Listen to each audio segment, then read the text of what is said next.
Octubre, un mes especial para los católicos.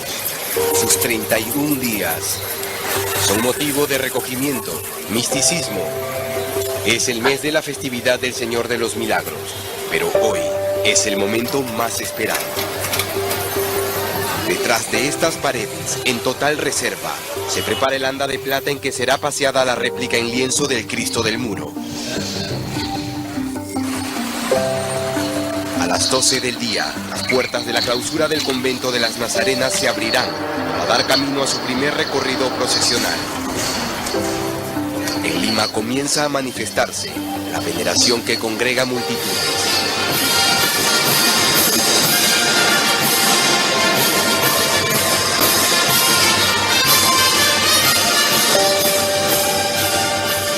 En octubre se manifiesta la fe del Perú y se expresa de un modo concreto en el Señor de los Milagros. Pero octubre se convierte como en el momento de la gratitud, del agradecimiento. Puesto que el Señor me acompaña todo el año, yo ahora voy a acompañarle, que es la expresión que se usa para ir en procesión, ¿no? Voy a acompañar al Señor. Ya acompañaste, no, yo acompaño el 28, yo acompaño el 18. Entonces voy a acompañar, y una de las expresiones que más aflora cuando se va en la procesión del Señor de los Milagros, en carteles y tales, gracias Señor. Por eso, cada octubre nos llenamos de esperanza. En cada octubre, la fe vuelve a brillar en el corazón de todos los peruanos, porque se siente bajo el amparo del Señor de los Milagros.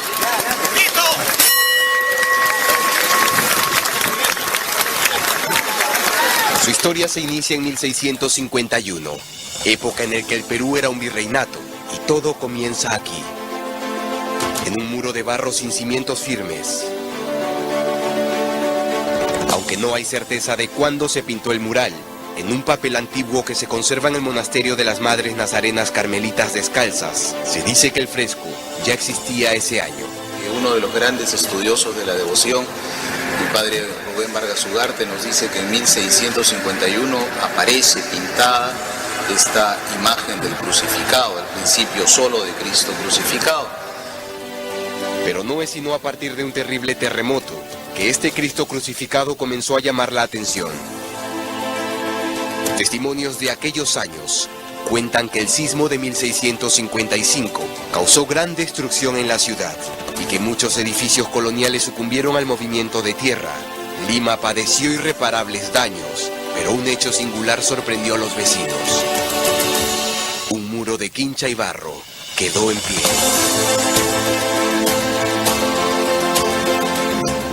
Tú te puedes dar cuenta cómo este muro en donde está fijada la imagen de Cristo en la cruz permanece firme ante un terrible terremoto que asoló a la ciudad de Lima y que hizo caer a las casas, a los solares mejor construidos y firmes de la ciudad. Si nos ponemos a comparar, ¿por qué aquel muro sencillo, tal vez sin mayor base, cimiento, siguió en pie? ¿Y por qué esas grandes casonas virreinales se vinieron abajo?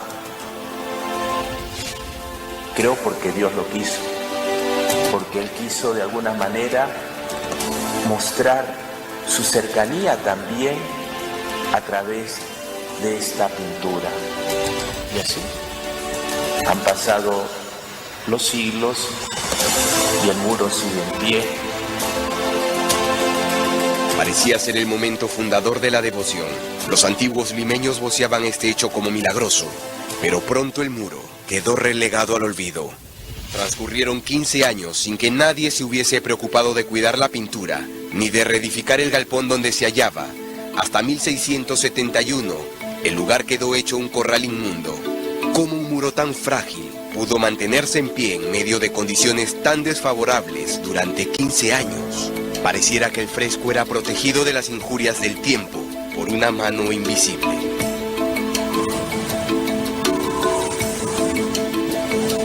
Esto es, digamos, lo sorprendente del muro, lo milagroso del muro, haberse mantenido en pie y además mantenerse así durante 15 años, que estuvo abandonado, que se convirtió este espacio en un muladar, que detrás del muro pasaba una acequia, y a pesar de todos estos inconvenientes, de estar expuesto al medio ambiente, el muro siguió en pie.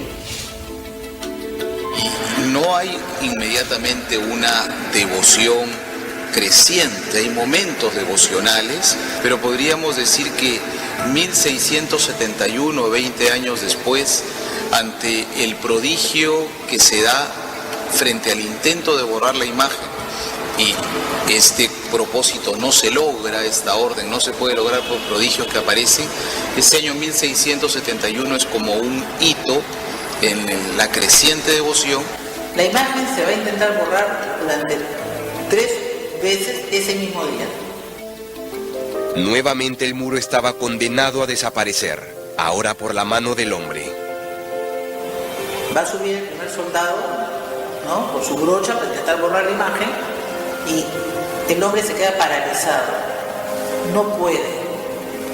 El siguiente le pasa exactamente lo mismo. Fue el primer milagro del muro sobre un hombre, desahuciado por un tumor maligno, la causa de este episodio. Se dice que Andrés de León, unos años después de pintada la imagen, la encuentra un poco deslucida, un poco abandonada, y comienza a rendirle culto. Y este hombre que comienza a cuidar del culto de la imagen experimenta la curación. A partir de ahí la gente se entera y empieza a moverse la devoción al Señor. La Santa Inquisición estaba recién instaurada en Lima. Cualquier acto confundido con idolatría podía ser castigado con la hoguera. El sacerdote San Marcelo se entera de esto y no le parece correcto. Y él va y fomenta la necesidad de borrar la imagen para impedir que esto continúe. El tercer soldado que intenta borrar la imagen contó que quedó ciego por la luz brillante que irradiaba la corona de espinas de este Cristo. Pero además, el cielo se oscurece y hay como una pequeña lluvia, entonces ahí sí ya deciden que no la van a borrar.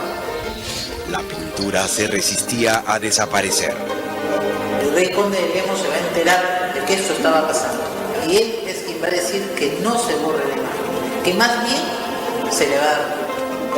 Una vez más, el muro obró milagros sobre él mismo, y este capítulo de zozobra más bien terminó por engrandecer la fe.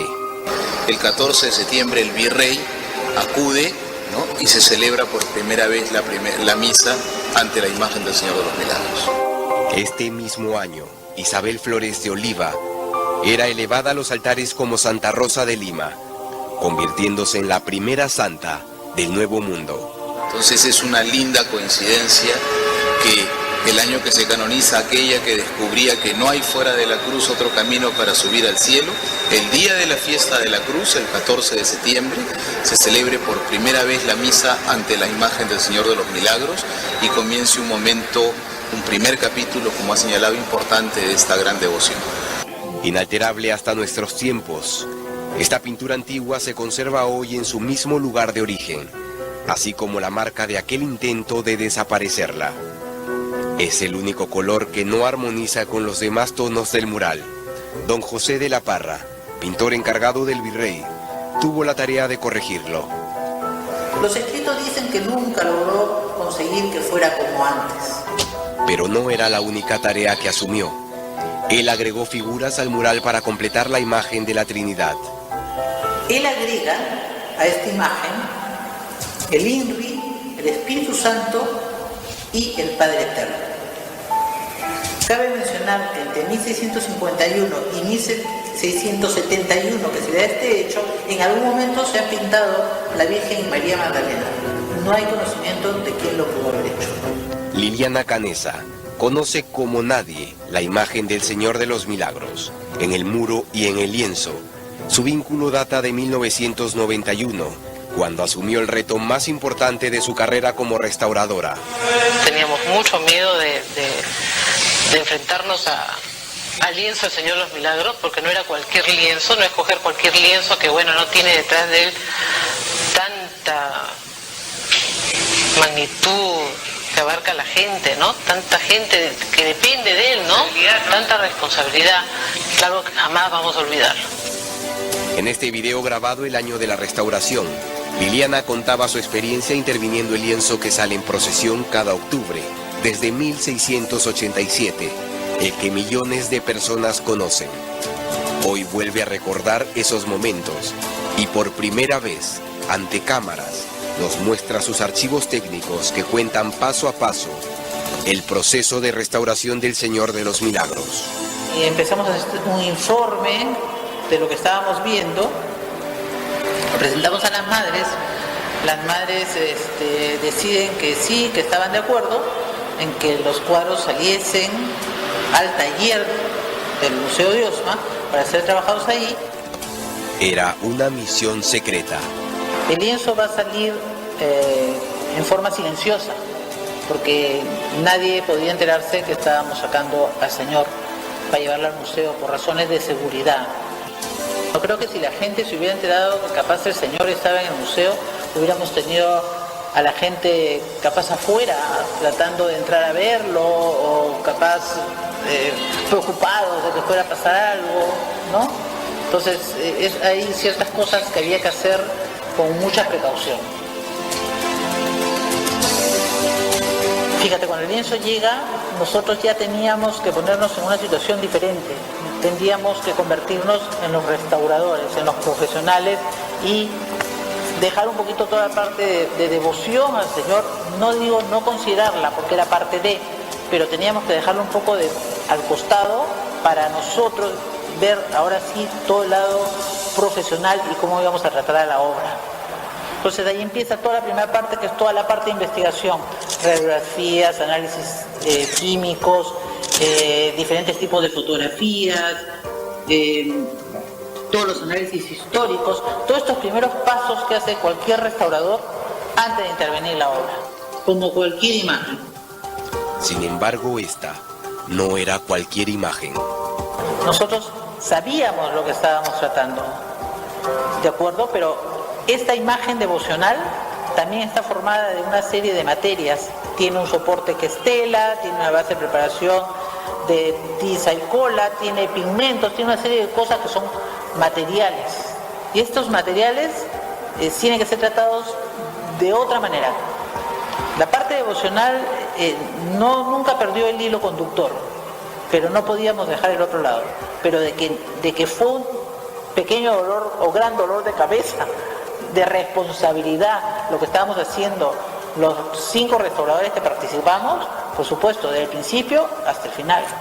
Además nos dedicamos exclusivamente desde abril hasta septiembre a esto, estas 5 personas. Los restauradores recibieron un cuadro oscurecido. Digamos, la primera oscuridad es el barniz que le han puesto durante años, uno encima de otro, y eso ya oscurece. Y el color que le habían puesto era más oscuro que el que realmente tenía. Pero ese barniz no solo opacaba la imagen, también ocultaba figuras que se veían en su esplendor en los orígenes de este lienzo. Aparecen fondos que no se veían ya en el Señor. Aparecen imágenes de arquitectura detrás de la cruz que ya no se veían.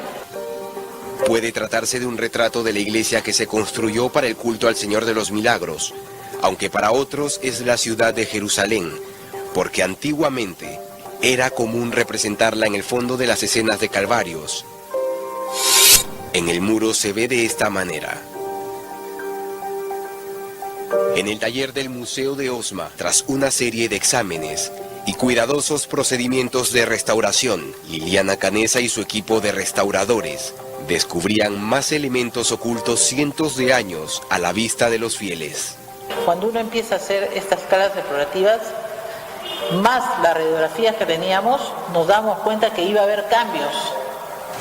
Y por supuesto que al haber cambios, eso ya era un problema frente a la parte de devoción, porque nosotros teníamos que sustentar por qué habíamos hecho los cambios. Un mínimo error sería el fin de sus carreras. Los cambios fueron muy marcados. Por ejemplo, primero eliminamos toda la gruesa capa de barniz, con lo cual nos quedamos con lo que se supone era el lienzo durante muchos años. Luego, con las radiografías y las escalas, pudimos comprobar que lo que habían hecho era aumentar el grosor del cuerpo del Señor. El Señor no era tan grueso, por lo tanto empezamos a disminuir un poco el grosor en lo que vendría a ser la cintura. El paño de pudor estaba a otro lado. El paño de pudor estaba a la izquierda del Señor y era a la derecha.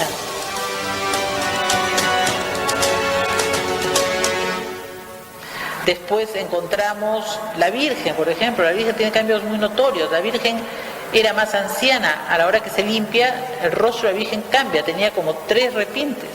Igual los mantos, ¿no? Las manos cambian también de posición.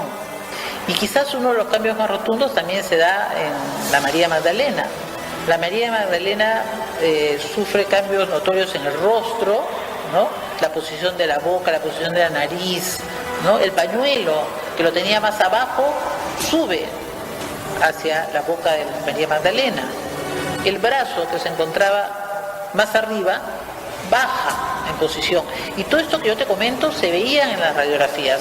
O sea, había pruebas de que abajo había algo más. Era la primera vez que la imagen se restauraba íntegramente en más de 300 años.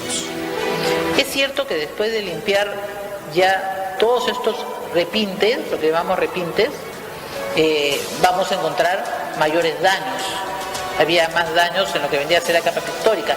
Esa fue una de las razones seguramente por la cual pusieron color, pero en vez de poner color solo de faltó, lo que hicieron fue poner color a todo el Señor o a todo el manto, una manera de corregir el daño sin respetar el original.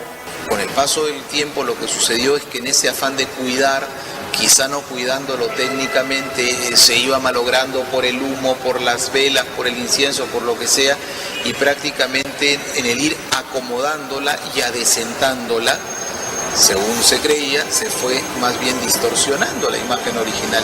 El rostro también cambió. El rostro del Señor tenía un repinte y este repinte también engrosaba el rostro. Entonces, al quitarlo, ahora tiene un rostro más delicado, ¿no? Un poco más de acuerdo a la edad que tendría el Señor cuando fue crucificado, ¿no? Gran proceso de restauración del año 91, yo recuerdo un obispo auxiliar de ese momento de Lima, acompañó un poco este proceso, ¿no? Acompañó a las madres, visitaba a veces la imagen, trabajaba con él, y en un momento me dice asustado, cambió el Señor de los Milagros. O sea, había como el temor y ¿qué se hace? Se ve, se ha descubierto que ha habido mucho repinte, la imagen pareciera otra, era el tema de ¿y cuál será la reacción? Pero digo, mira, Jesucristo nos ha dicho, yo soy camino, verdad y vida, yo soy la verdad, y si la verdad es que hay una imagen que ha sido repintada, pues bueno, se limpia, se restaura y que aparezca el esplendor original. Cada paso que dimos, lo dimos en conjunto, reuniéndonos y tratando de ver cómo íbamos a plantear y explicándole a las madres en cada momento cada uno de estos cambios que se iban a dar. Había miedo, había momentos que parábamos porque las dudas eran grandes, entonces preferíamos parar. Había momentos que decidíamos, miren, vámonos a nuestras casas y a ver si el Señor nos ilumina para ver por qué camino vamos a ir. Y al día siguiente a veces regresábamos todos, nos juntábamos y estaba la respuesta. ¿Qué cosa íbamos a hacer o cómo íbamos a hacer? Evidentemente había un poquito a veces ese temor de pensar, no dirán se cambió la imagen y tal, pero no, yo creo que se explicó bien, se enseñó lo que se había hecho, se mostró, y fue un trabajo muy competente, realizado y llevado a cabo con mucha diligencia, lo dirigió Liliana Canessa, y entonces creo que es un trabajo muy lindo y que devolvió ese esplendor original que de alguna manera se había perdido en la imagen repintada, que igual inspiró la fe de muchos. Pero, como digo, quien inspira es el Señor, no la imagen, pero es más hermoso tal vez encontrar ahora esta imagen en su esplendor original. El Señor recupera en anatomía, recupera en fuerza del tono de los colores y se acerca más al original de su modelo, que es el mural. Sin embargo, un detalle desapercibido no quedó como su modelo. En el caso del muro, el pie derecho está sobre el izquierdo, y en el caso del lienzo, el pie izquierdo está sobre el derecho. En el caso de los pies, hay diferencia. Es el único detalle que no se parece al muro. ¿Por qué el pintor quiso que exista esta discordancia? La verdad que no sabría decirte cuál habrá sido el motivo que lo llevó a él a pintar de esa manera. No sabemos en la posición que él se encontraba pintando, capaz eso en la posición que él estaba lo llevó a eso. El lienzo, como la imagen del muro, tampoco tiene autor reconocido. No hay noticias acerca de él, pero la similitud de los trazos entre las figuras agregadas por José de la Parra en el mural y los detalles del lienzo hacen pensar que es él quien tuvo la tarea de pintarlo.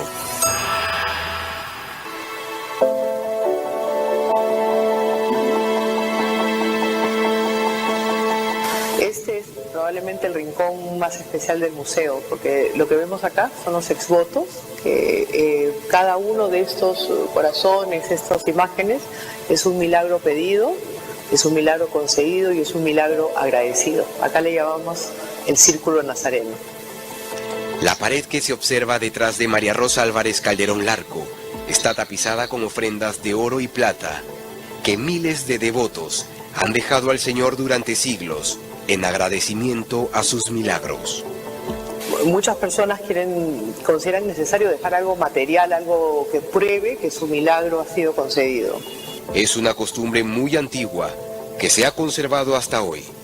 Imagínese cuántos cientos de exvotos como estos debería haber guardados en este convento, pero no es así.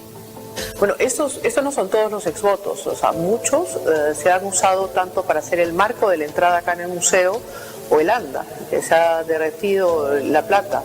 Pero también hubo un episodio que fue un episodio doloroso para el Perú, sobre todo para Lima, que fue en la época de la guerra del Pacífico, en donde la iglesia, por indicación de gobierno, tuvo que dar todos sus objetos de metal y mucho se fue para financiar la defensa de la ciudad. El espíritu de desprendimiento de la iglesia estuvo a prueba. Bueno, y las Madres Nazarenas fueron las primeras en contribuir para la defensa del país.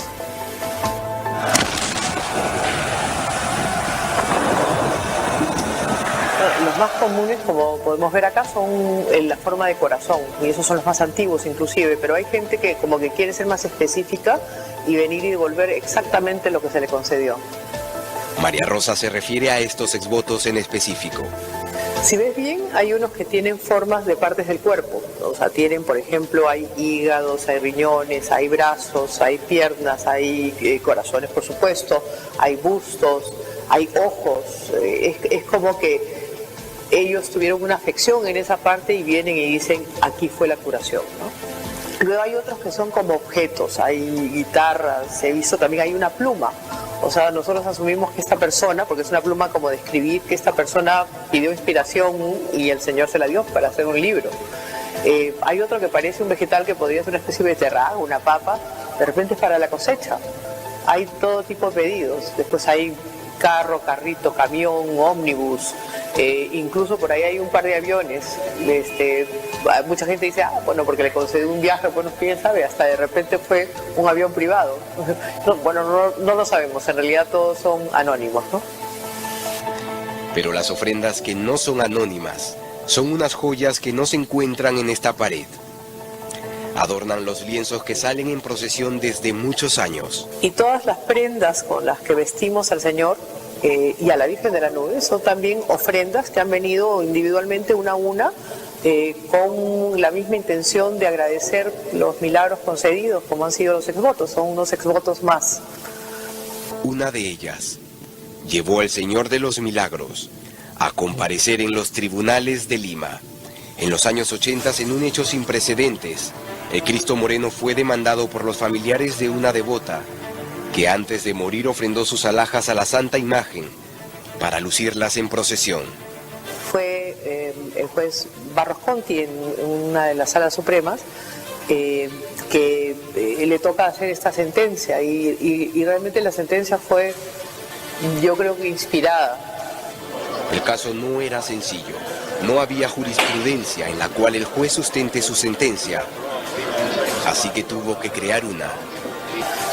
Él ahí establece que hay una diferencia entre lo que es una donación y una ofrenda. Dice, la donación es lo que se hace entre pares, la ofrenda es la que se hace a un ser superior, a un ser divino.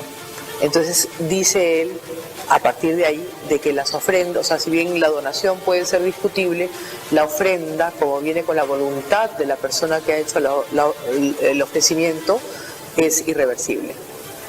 Aunque muchos veamos piedras o metales preciosos, en el fondo cada joya revela la fe de quienes la entregaron y el carácter de las madres en su tarea de custodiar no las alhajas, sino la voluntad de los fieles. Mucho hablamos de ofrendas de este tipo, materiales, físicas, pero en realidad la ofrenda más importante y la que le da valor a cualquiera de estos objetos es venir con el corazón abierto, con un agradecimiento sincero, con la certeza de que el amor de Dios va a ser concedido y materializado. Yo creo que esa certeza es la verdadera ofrenda, esa certeza con el corazón abierto.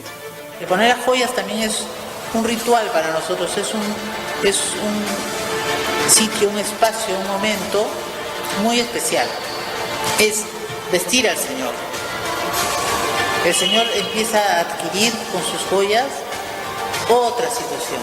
O sea, de estar en reposo durante todos los meses que no son octubre, a cuando se le ponen sus joyas, el Señor va adquiriendo como una vida diferente, como preparándose para salir en octubre, para estar Él en su mejor posición ante el pueblo devoto. En octubre, con las madres, vestimos al Señor para que salga elegante, que salga en su mejor vestir. El Señor en octubre sale a celebrar con su pueblo, por eso viste mejor que nadie, no hay nadie más elegante que Él.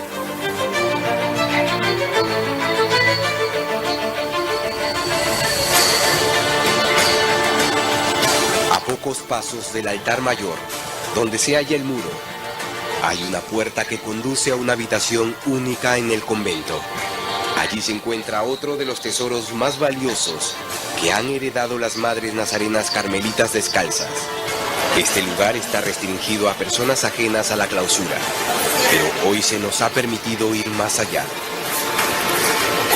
Y ahora Liliana Canesa nos lleva hacia el lugar especial.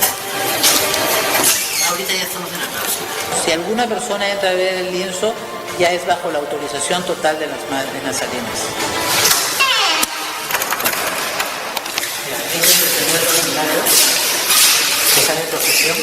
Aquí se guarda el lienzo del Cristo Moreno cuando acaba la procesión, sin joyas ni adornos, y no está a la vista de todos. En los archivos del convento de las Nazarenas no existen registros que prueben que esta imagen es la que salió por primera vez en procesión en 1687, hace más de 300 años, por inspiración de Sebastián de Antuñano, cuando otro terremoto volvió a dejar en ruinas la ciudad de los Reyes y el muro nuevamente resistió la ira de la naturaleza. Como ya lo había hecho 32 años antes, en 1655, pero el padre Hidalgo, que conoce los rincones de este convento, tiene una hipótesis. Pero tampoco existe nada contrario que indique que no sea la actual la que salía en procesión. Más bien, el hecho de que sea la única réplica existente desde antiguo en la iglesia de las Nazarenas hace pensar que es esta la que hoy recorre la imagen que en 1687 habría tenido Antuñano y que comenzó a procesionar. De don Sebastián de Antuñano son todos estos valiosos testimonios que hoy nos enseñan con claridad la verdad de lo que sucedió hace más de 3 siglos en el barrio limeño de Pachacamilla. Puño y letra de don Sebastián de Antuñano. Aquella tradición tan significativa de la devoción al Señor de los Milagros, que es la procesión, se le debe también a Sebastián de Antuñano, por eso que ha sido un pilar fundamental en la historia de la devoción al Señor de los Milagros. Es también el mayor benefactor del culto al Señor de los Milagros. Desde ese momento Antuñano se dedica a ahorrar su dinero para de su propio peculio comprar los lugares aledaños donde se encontraba la imagen del Señor de los Milagros. Por lo tanto, lo que hoy es el Monasterio de las Nazarenas, no solo como local físico, sino la posibilidad espiritual de que esto haya surgido, se le debe a Antuñano en cuanto que cede lo suyo a Antonia Lucía. Y la mujer a quien se refiere el padre Hidalgo es también un pilar en la devoción al Señor de los Milagros. Madre Antonia Lucía del Espíritu Santo fundó el Instituto Nazareno en los inicios de la historia del Cristo del Muro, convertido después en lo que hoy es el Monasterio de las Nazarenas Carmelitas Descalzas, el que conserva y difunde la veneración que congrega multitudes, heredada de don Sebastián de Antuñano. Los restos de ambos personajes yacen en la iglesia del Señor de los Milagros, cerca del mural. Han pasado más de 3 siglos y la fe en este Cristo se mantiene inquebrantable. Cada año moviliza cientos de miles de creyentes. Se ha convertido en símbolo de la identidad peruana, pero todavía hay interrogantes sin respuestas acerca de su origen. La versión de que fue pintado por un negro esclavo angoleño no termina por convencer a los historiadores. Sebastián Antuñano, uno de los pilares de la devoción, en su primera relación, en su primer escrito, él hace referencia al muro del Señor y dice, está hecho de mano divina. Hay un relato de un historiador que menciona algo así, como que el Señor pudo haber aparecido por obra de él mismo pintándose, ¿no? Pero los relatos que se han recogido, que se recogen en el transcurso de la historia, hablan de intervenciones, ¿no? Intervenciones en el mural, hablan de que pudo haber sido este negro de Angola, ¿no? Que pintó y que tuvo algún conocimiento sobre el mural. Pero el nombre de su autor sigue siendo un eslabón perdido, y sin él cabe la idea de que este Cristo crucificado no haya sido pintado por alguien en esta tierra. De alguna manera sugiere que fue como el manto de la Virgen de Guadalupe.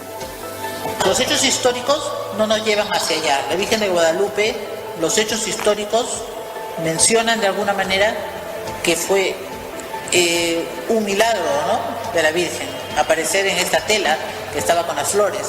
O sea, ahí sí hay hechos históricos recogidos. En el caso del muro, nadie habla de una aparición de ese tipo del Cristo crucificado. Lo cierto es que hasta el momento, los historiadores no se aventuran a incluir al Señor de los Milagros en la lista de imágenes aparecidas por obra divina, como se dice sobre la Virgen de Guadalupe, pero también evitan asegurar que el mural fue pintado por un esclavo anónimo. Hasta don Sebastián de Antuñano en sus relatos históricos menciona al pintor negro, pero solo como leyenda urbana de la época. En este proceso nos quedaron muchas preguntas. Yo creo que vamos a ir poco a poco descubriendo nuevas cosas. Este muro, desde los comienzos, fue algo muy especial.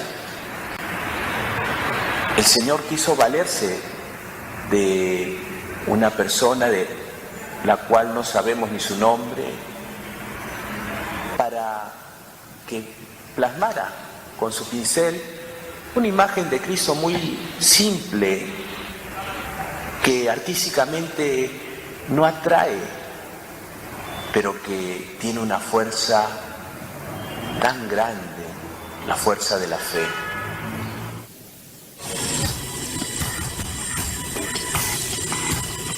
En octubre de 1998, cuando el país no hallaba solución al conflicto de fronteras de más de 5 décadas con Ecuador, sorprendentemente se selló la paz.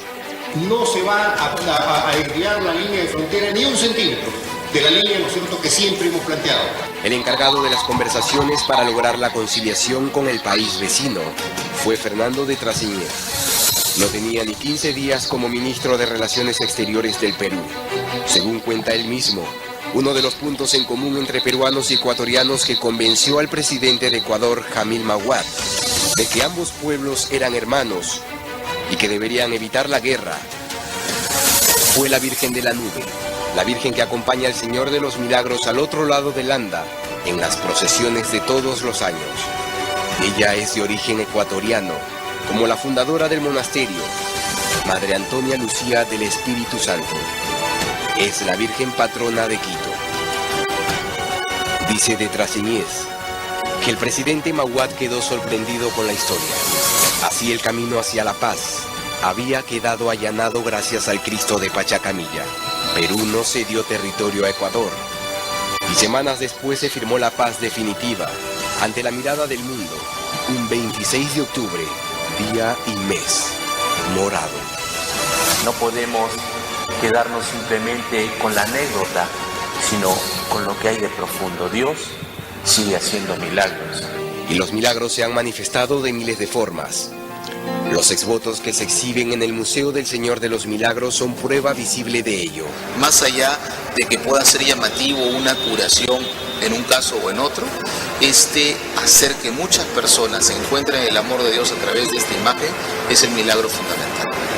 El Señor de los Milagros, como lo decía San Juan Pablo II, es el regalo que Dios dio al Perú. Su imagen continúa convocando a cientos de miles de personas. El Señor de los Milagros ha trascendido en el tiempo, pero trasciende ¿por qué? Porque hace milagros.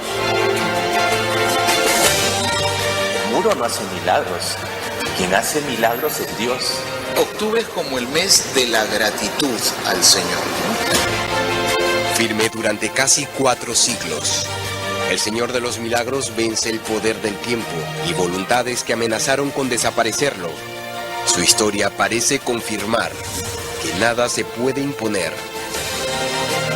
contra la voluntad de Dios. Que viva el Señor de los Milagros.